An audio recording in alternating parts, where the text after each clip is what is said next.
ילדים בגיל הרך הם העתיד של החברה שלנו. קריאת ספרים לילדים ושיח עליהם עשויים לסייע להתפתחות אנשים אכפתיים שיקבלו את כולם וידאגו זה לזה. ילדינו הצעירים גדלים בחברה משוסעת, רוויה במתחים, התרחקות, תחושה של חוסר הבנה, החמצה, כעס ותסכול. הם מושפעים מהאווירה בחיי היום-יום שלהם. מה נוכל לעשות כדי לגדל את ילדינו בחברה בריאה יותר?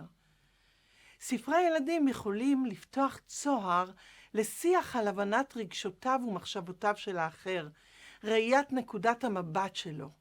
הם עשויים לסייע להגיע להכרה בפוטנציאל של שיח ופשרה. קריאת ספרים לילדים בגיל הרך זה פעילות אינטימית, מבוגר-ילד, טבעית, התורמת להתפתחות הילדים ולהעשרת עולמם.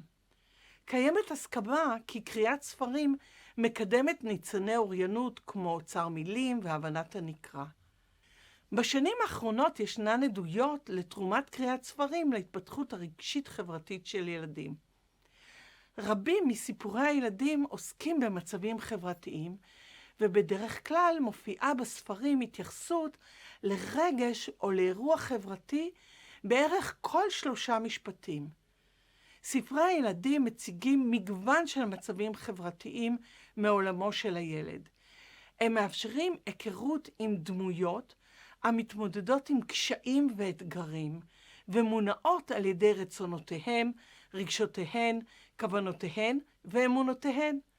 לדוגמה, רבים מאיתנו מכירים את דירה להשכיר של לאה גולדברג. ספר זה מעורר שיח על התמודדות עם דעות קדומות. השכנים שואלים את הדייר החדש שוב ושוב, הנאים השכנים בעיניך? וחושפים מגוון דעות קדומות. דוגמה נוספת ניתן לראות בספר איתמר פוגש ארנב של דוד גרוסמן. איתמר פוחד מהאחר, מארנב שהוא לא מכיר. בהקבלה, גם הארנב פוחד מילדים, כי הוא לא מכיר. שיח על הספר מאפשר מחשבה על האחר שאיננו מכירים. ישנם ספרים על קשרים בין דמויות השונות זו מזו בגודלן, או במאפייניהן, כמו בספר על בילי וגורדי של אנטוני בראון, בו הגורילה הענק מתחבר עם שימפנזה קטן. אלה דוגמאות מעטות ממגוון ספרי הילדים המופלאים שעוסקים בחוויות והתמודדויות חברתיות של הדמויות בספרים. השיח שבין המבוגרים לילד בעת הקראת הספר חשוב. הוא מעודד את הילדים לחשוב על המצבים החברתיים. קריאת ספרים מאפשרת להורה ולילד התרחקות מהמציאות היומיומית, עיסוק באחר והתקרבות מחודשת אל עצמו תוך כדי הפקת לקחים. לפיכך, בכוחו של הספר לקרב את הילד לבעיות המשותפות לכל בני האדם, ללמדו על רגשות, לסייע לו להבין נקודות מבט שונות ולשפר את יכולתו לערוך שיפוט מוסרי ולהבחין בין עוול לצדק.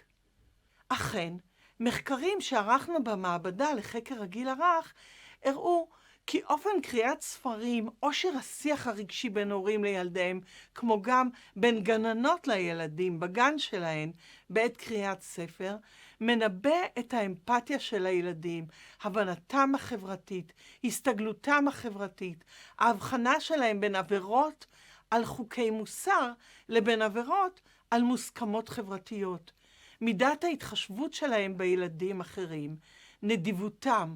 יש חשיבות לקריאות חוזרות של ספרים, שכן בקריאה הראשונה הורים בדרך כלל מבהירים לילדיהם את העלילה, ובקריאות הבאות הם מעמיקים בשיח על המחשבות, הרגשות, הרצונות והכוונות של הדמויות.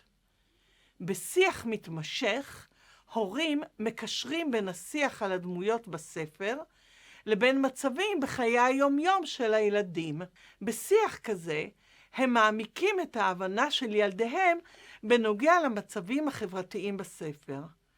אנחנו שואפים לקידום הבנה חברתית של ילדים צעירים ולפיתוח שפה רגשית חברתית, שתאפשר להם להבין ולהתמודד טוב יותר עם מצבים חברתיים בחייהם.